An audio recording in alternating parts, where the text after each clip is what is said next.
I've always been a spiritual type of person. And so there's just different things and people that I've been exposed to and I've exposed myself to because I knew I'm like, so, man, I'm business is going good. I'm making money. I got nice cars. I got a nice house. But like, man, I don't feel fulfilled. This happened Right. like 2 years ago. And I'm like, man, something doesn't feel right. Like, I'm successful as a politician. I'm recognized in a lot of places. Like it's all those things, but so what? And I had that so what feeling and it was Mm. not fulfilling. And part of the journey for me was to continue on with this, like, okay, something's missing. And, it's, look, for everybody, this is really crossing over. It traces over for everybody back to your childhood, back to who are you, back to like, why are we the way we are? Why do we think the way we think? Like, what's really going on? What's really driving decisions? And for me, I'll give you some good here. I grew up very poor, even though I lived in a very wealthy town in northern New Jersey, about, I don't know, less than a half hour outside New York City. Personally, I grew up very poor. And so for me, when I was 12, my father died suddenly. It was about 3 months from cancer. Mm. And my mother didn't have a vocation. So we ended up living off of Social Security. So my brother, my mother, and I, there's three of us, a check would come in every month from the government. And that's how my mother would pay for everything for us. And we lived in this small garden apartment. And if we lived in a town, this is in the 70s, 80s, it was a very wealthy town. So I was the poor kid.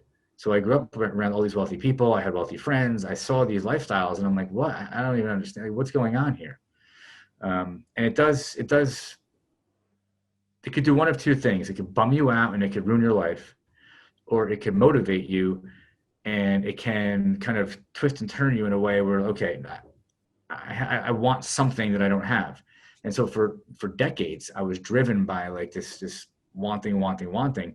And then I was always the hardest worker, no matter what I did, whether I was landscaping, whether I was digging ditches planting trees, um, hanging gutters. I drove a truck for 2.5 years. No matter what I was doing, I was always the hardest worker.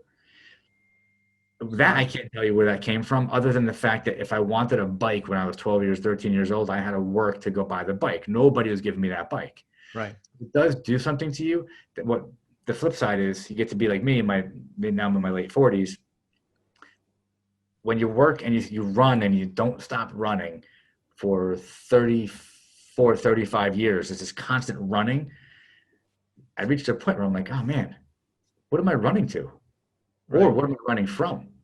So the transformation becomes like you got to search inside yourself and say, like, am I really happy? So the answer to your question is the piece that's missing is you gotta be happy inside your soul as a spirit, so to speak. Like you gotta just, and if there's some stuff that's gnawing away at you, if there's some other stuff from childhood or some other stuff in your life, you got to work that out, and you got to be able to be in any moment with whoever you're with, doing whatever you're doing, or most importantly, to be by yourself and be at peace and be happy and be content and fulfilled with who you are as an individual. That's what you have to bring to this life.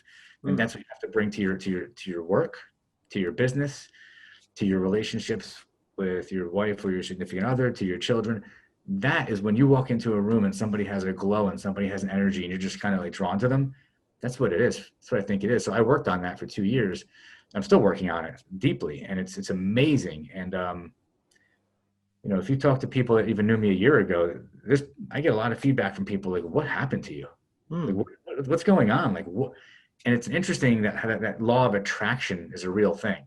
Like when you really are happy and content, and your energy is in a really good, content, peaceful, real place, you don't have to try so hard. Things just kind of find you. People kind of gravitate to you. People like being around you. Business just kind of feels easier. Stress kind of melts away because stress is self-inflicted anyway. It's not even real. Mm. Interesting. So sorry, long answer again, but Well, no, I think there's a book in there, Matt. it's one of my goals. There you go.